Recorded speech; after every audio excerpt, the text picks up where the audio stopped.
The laughter broke before the silence did. Clara Bennett stood frozen beside the long oak table as her nephew, Jamie, shoved her graduation cake off its stand.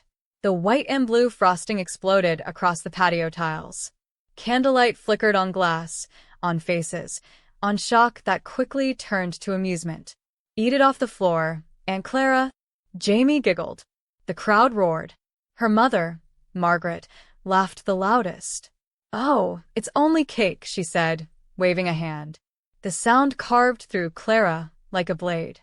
She looked at the smashed frosting and then at the people she'd once called family.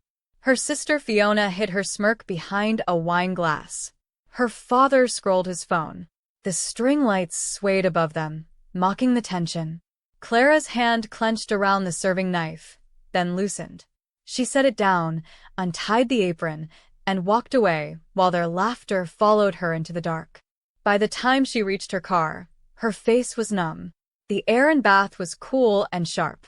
She started the engine, headlights slicing through the mist. Behind her, the house glowed golden and false.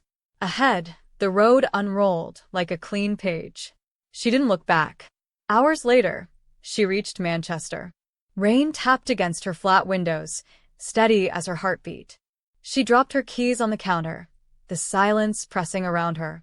For years, she'd told herself their cruelty was harmless teasing. But tonight, she saw it clearly. It was humiliation disguised as love. Her phone buzzed. One message. "We've chosen to sever all contact. Stay away forever." Margaret's number. Seconds later, Fiona's reaction, at a red heart. Clara stared at the screen until her reflection blurred. No apology. No regret. Only a sentence that finally set her free. She opened her laptop. The blue glow painted her face pale. Her spreadsheet blinked open. Mortgage, parents £350. Car lease, Fiona £500. Automatic withdrawals. Her name on both loans. 3 years of paying for their comfort while they laughed behind her back. Margaret's words echoed from the past. "You're the responsible one, love." Just until we're back on track. Fiona's salon had failed within months, but the car payments stayed hers. The house her parents owned still bore her signature, a signature they'd begged her to give.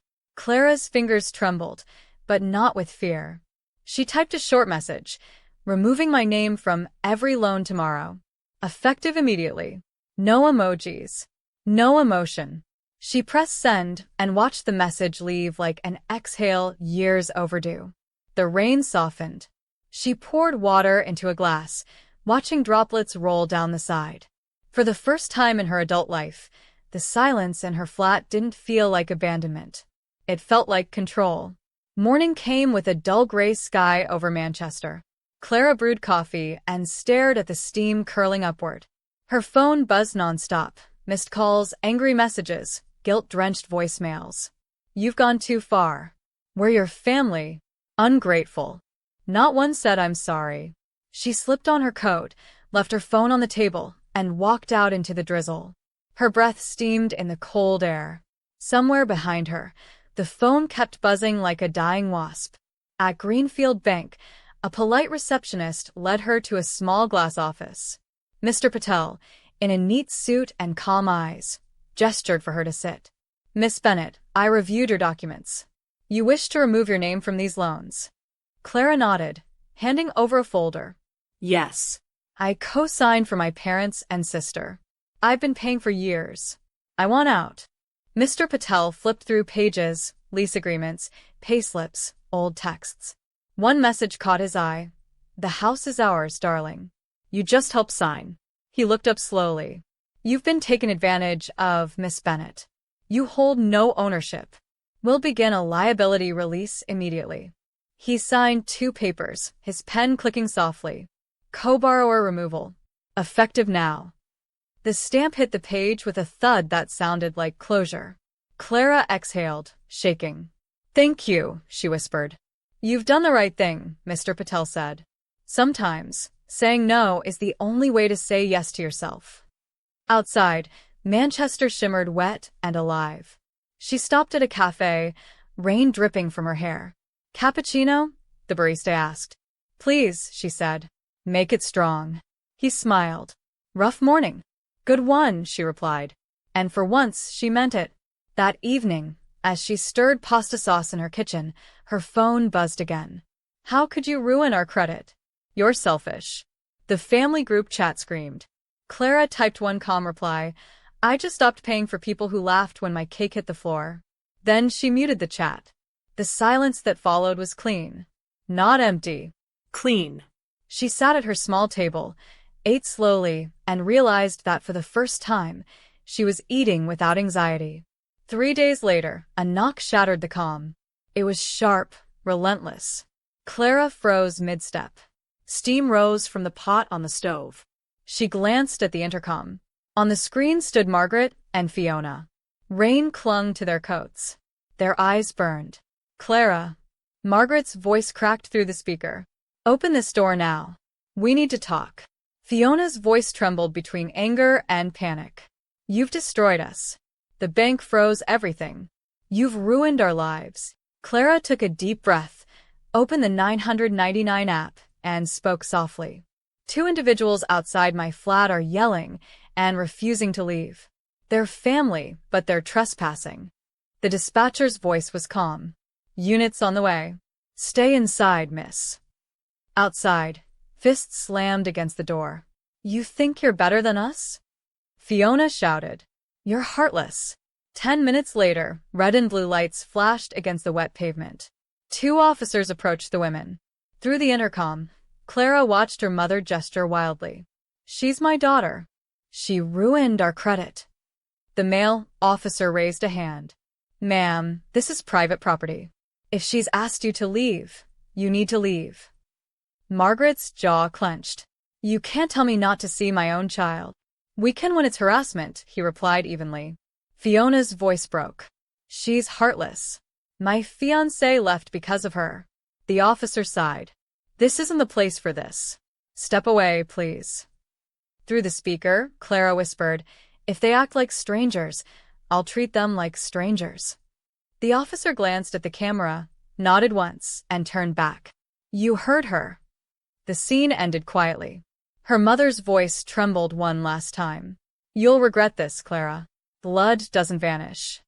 Then they left, their footsteps fading into rain and sirens. Silent, Clara slid down the wall, breath shaking. Her phone still recorded the whole encounter. She saved the file and named it Boundaries, May 2nd, 2025. Morning brought exhaustion and strange calm. On Facebook, Margaret's post glared from her feed. Sometimes the child you love most betrays you the worst. Dozens of comments poured in. So ungrateful. Poor Margaret. Disgusting behavior. Clara read them all, expression unreadable. Then she opened her work email. Hi team. If you see rumors online, please ignore them. Some people mistake boundaries for cruelty. Thanks, Clara. She pressed send. No panic. No explanation. Just truth. 3 days later, an envelope slid through her mail slot. Greenfield Bank letterhead. She opened it slowly. This confirms that Miss Clara Bennett is released from all liabilities regarding the joint mortgage and vehicle loan under the names of Margaret and Fiona Ellis. Her thumb brushed the embossed seal. She closed her eyes, holding the paper like proof that freedom could be printed and signed. It wasn't revenge, it was reclamation. That evening, Margaret's Facebook post disappeared. Whether it was guilt or exposure, Clara didn't care. She sat by her window, watching lights scatter across the Manchester skyline, her reflection steady and sure. Weeks passed. The calls stopped. The gossip slowed. The silence that once terrified her began to feel like peace. Her work flourished. Lydia, her manager, smiled during a meeting. Clara, you lead with quiet confidence. People follow that. At home, she painted her walls sage green and filled them with books. Her friend Tara dropped by with tulips. You've changed, Tara said. You look lighter. Clara smiled. Maybe I finally stopped carrying things that weren't mine.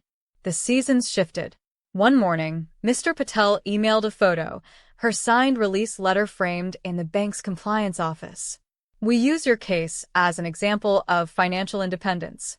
Clara replied simply, "Thank you. It means more than you know." Winter arrived. The city shimmered with frost.